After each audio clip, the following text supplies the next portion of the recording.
was there when I needed someone who wasn't getting over you. So guys, welcome back to my channel. Ito na nga nangyari sa bagyong Tino sa aming bahay. Umabot na ang second floor yung tubig. So ayan, umabot talaga ng second floor. Ayan, grabe talaga yung tubig. Tubig lang naman siya, pero hindi naman masyado yung hangin. Nasa bayan kasi kami. Ayan, sobrang taas ng tubig. Sobra talaga itong bagyong Tino na tumama sa aming bahay ngayon. Last 24 years ganito din ang nangyari dito. Pinanganak ko yung aking panganay. So ngayon 24 years ago bumalik ulit. So ayan, nasira na nga yung mga gamit namin. At saka ang daming putik.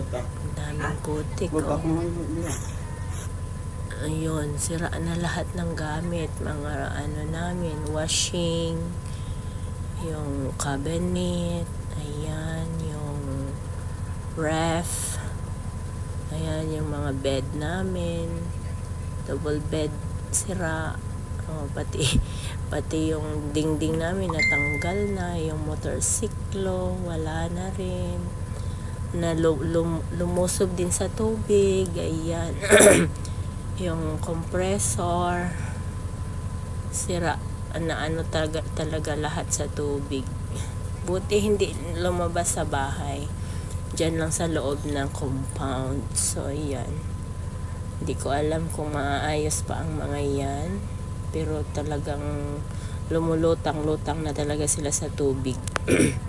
Isang gabi at saka isang araw ang tubig. Ayun, grabe talaga yung tama ng Tino na bagyong ito, Tino PH. Sobra. So ayun guys, thank you for watching. Hirap mag-move on ngayon.